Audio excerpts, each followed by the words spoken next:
I'm sleeping. Welcome to the Cafe Nightly Show. I'm your host, the Goldsmith. It is the 27th of June, 2024, and it's a late one, very late start. More cheese, thank you for making it. It's a very late start. Good to see a blue.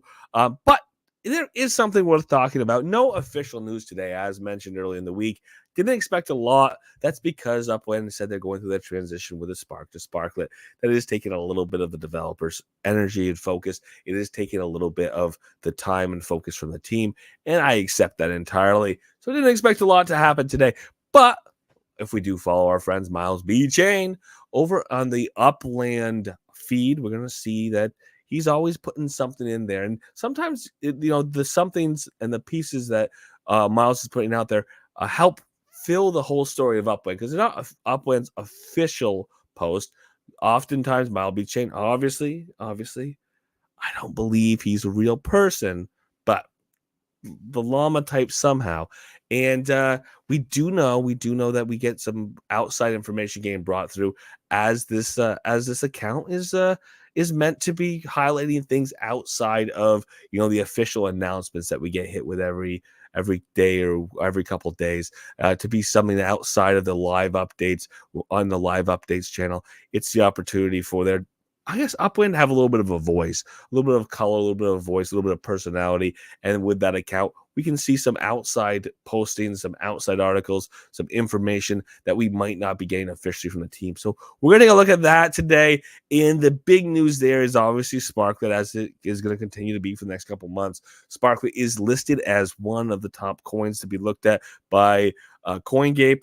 Again, we talk about how important are certain publications and periodicals in the crypto universe. It is nice to have those articles out, one site to another. We've had some very large sites, some very successful journals and journalists put out articles about Upland recently, the street being one of them. But every time you see those articles, it's nice to see them positive.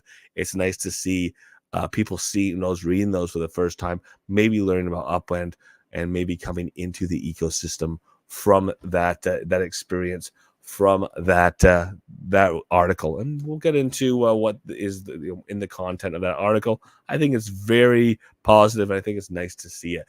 And otherwise, not a lot else in Upland. I got to play some 7 days, so we'll get through the day's news, and we'll put the caveat out there. We're looking for more. We'll have more show when we have more information later in the week, maybe tomorrow, maybe into next week. But for tonight, let's cover what is.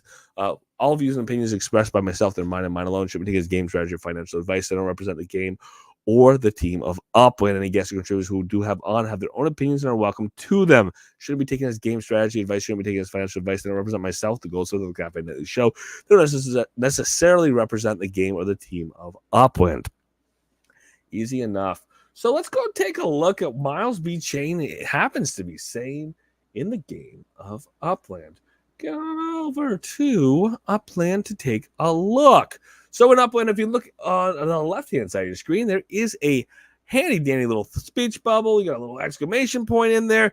That is the in-game chat. And built in the in-game chat now is this little, I call it a social media. I think it is. This little form of social media where we have these follows and posts and opportunities. If I come over here to following, I have the opportunity to see those I'm following. I'm forced, as are you, as is everybody in the game of Upland who has chat enabled, to follow Miles B. Chain. And if I come back here a few hours, oh my gosh, I have to go a few hours now because it's been a few hours now. Let's get there. Oh my gosh, there's some interesting things here. I finally found it 5 hours ago. Congratulations to the winners of today's Flash Challenge. Your UPX will be dropped to you shortly. Here's the winners again. We had some winners yesterday. We have some winners today. Congratulations to everybody. I don't know everybody on the list. I do know Upland Terra, so congratulations to Upland Terra. And congratulations to Zenmo, to Doxels. There we go. I'll call it Doxels. Funk and Novus Realty.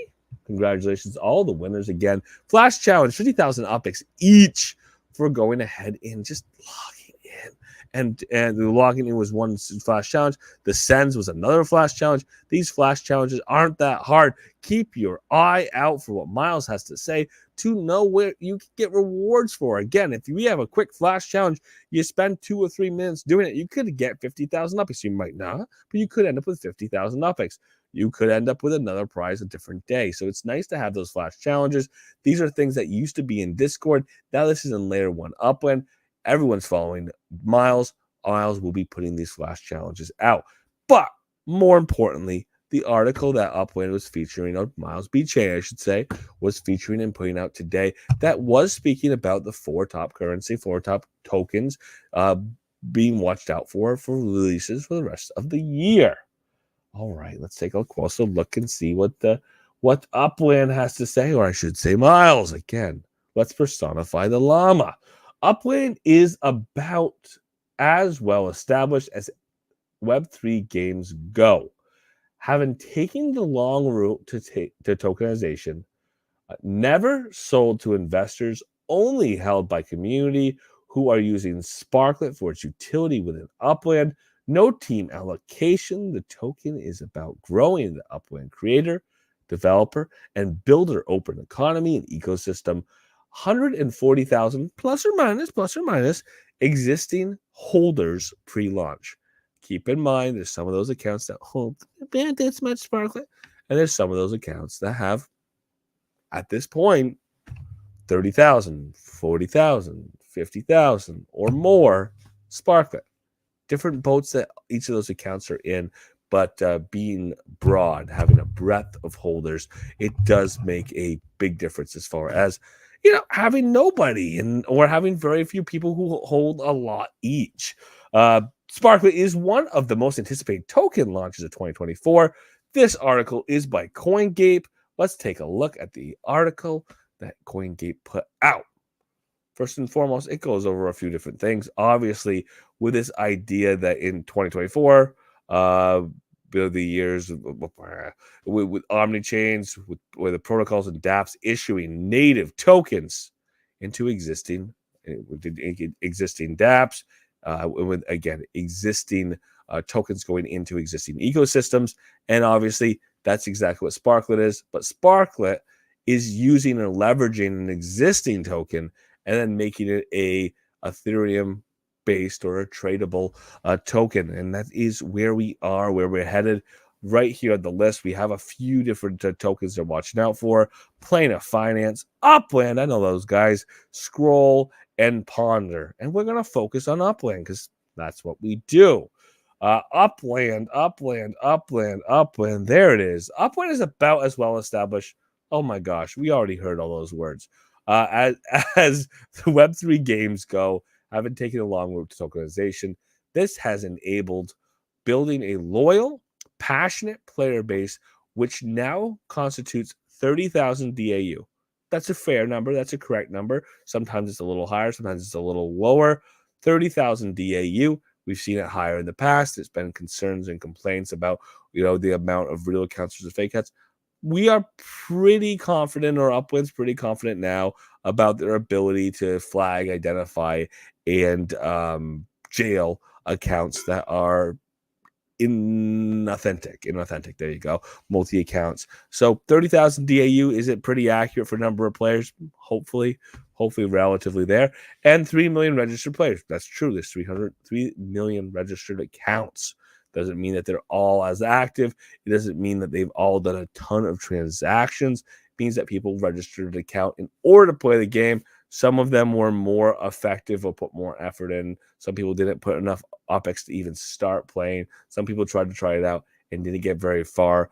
But it is also fair to put the 115, 130, somewhere in that range month to month. That's what it's been over the last 6 months. DAUs, DAUs, daily active wallets, or unique active wallets, UAWs, over a monthly basis. So on a monthly basis, 120,000 plus or minus UAW. That's a more important number, I would say, than the 3 million registered accounts, registered players. The game, which launched on EOS and has been backed by EOS Network Ventures, is now preparing to release a token on Ethereum, and the launch has been preceded by a share and build campaign. Oh, look at that. They're in blue. Can I go see what share and build is? Oh, it takes you to the share and build event. Right now it's not active. We expect another active airdrop at some point in the not so distant future. So that will be an important link if someone reads this as we get closer to the next airdrop. Upload reward existing players while providing incentives for new arrivals to capture the upside when its token drops. The real estate strategy game, which was inspired by the iconic Monopoly board game, actually has a native currency known as Sparklet.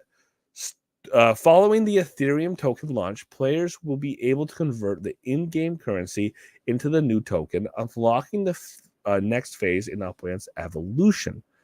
Again, what's key here, what's important here in this article, is it's mostly factual, or I would say all factual. Some of these articles that I read make me feel like, hey, who told you about Upland?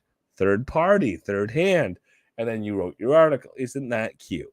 But no, it is nice that we're factual, very minor on details, but absolutely looks like 100% as far as I'm concerned to be true. They didn't use false numbers.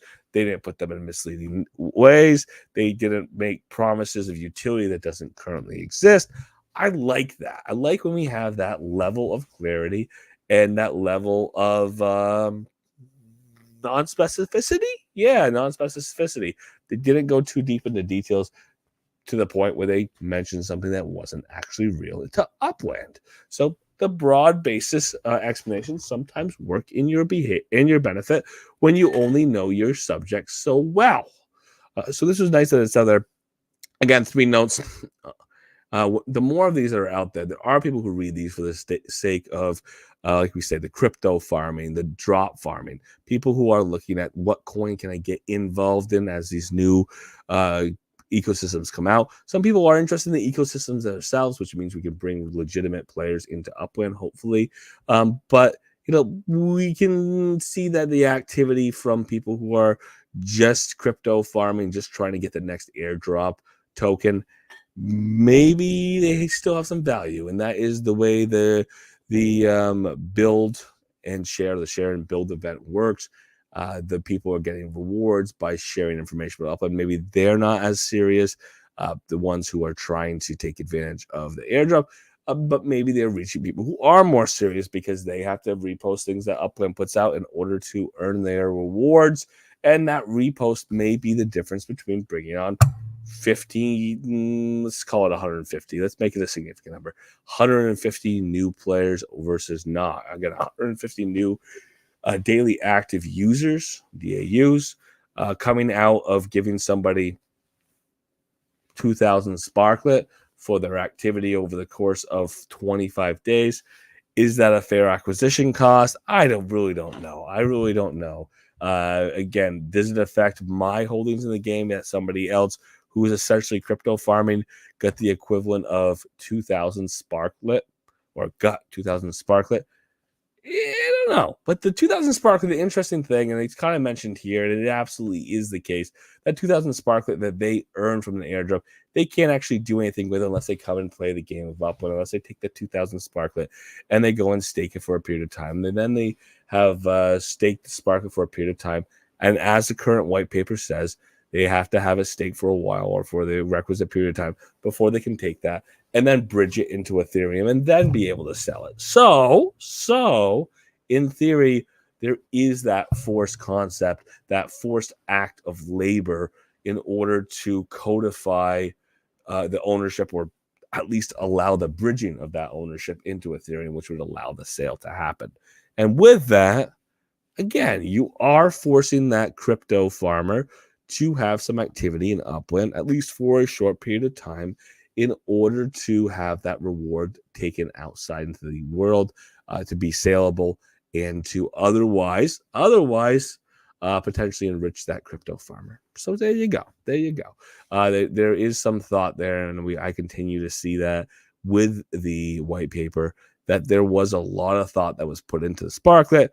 I'll say it again and say it a few more times. I'm excited about Sparklet because it was well thought out. So far, it looks like the team of Upland, has built mechanisms of control in, has built, a schedule, a timed release in that they can't overstimulate the supply. They want to be careful what the reserve is over time. They've been careful to how they've allocated a promotional Sparklet or Sparklet to be used in the promotion of the launch, and they have been careful not to use the nest egg or the bag of crypto to directly enrich the team. There wasn't a Sparklet reward as back pay to some of the developers. There wasn't a specific Sparklet reward to early investors in the game of Upland. You got your Sparklet by earning your Sparklet in the game of Upland, and that's what's important. That's what saves Upland or differentiates Upland, anyways, from falling into these other situations. These other tokens do, where there are some early investors who are just tanking the value of the token by trying to sell out early on, which I've seen happen before. Because people who've been with the company or left the company or whatever the case was, they try to sell as soon as they can. And yes, there's often restrictions which keep them from doing it right in the beginning, but it happens at a certain point, and there's always that specter that exists. And those who earned a Sparklet and held on to Sparklet, they have the opportunity to decide what they want to do with it, but it's not the same. It's not the same as those cash outs you see when we have team members who are allocated a certain amount of a token based on their prior service to the company. So I'm excited about what we know about Sparklet so far.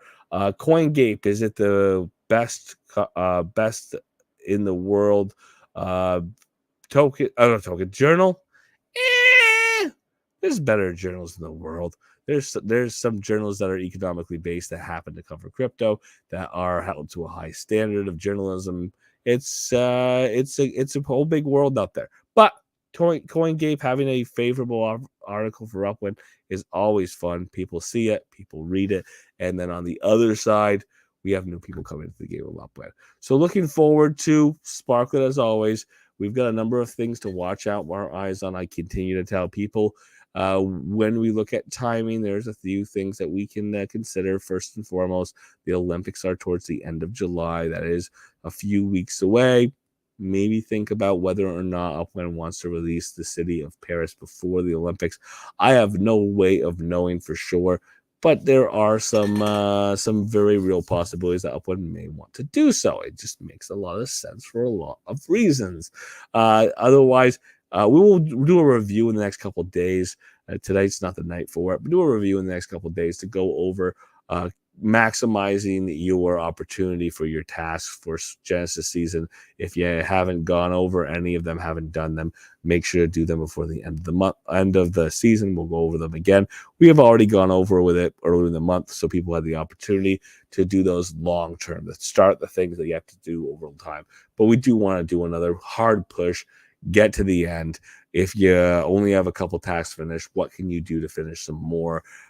Some strategies and some thoughts about getting to your 5, so you're at least getting that 14.7 dividend on an annualized basis.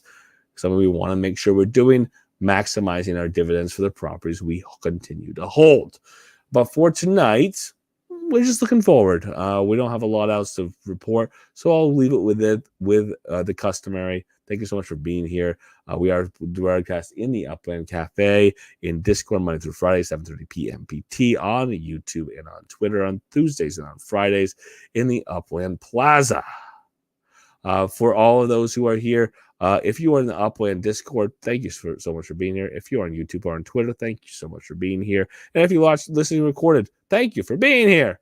Feel free to send me a DM, any questions you have, any projects you're working on, anything you want to discuss. And if you want to come and do an interview like we did last night with Math on a project that you are doing right now in the game of Upland or the expanded metaverse, and discuss your project and its values and the things you're doing, and kind of talk about your relationship with Upland and how you are trying to build the future of Upland with the project that you are building. I'd love to have that conversation. So let me know. We'd love to have that interview at some point in the future. But for tonight, if you're in the Upland Discord, thank you so much. Feel free to unmute your mics. The floor is yours.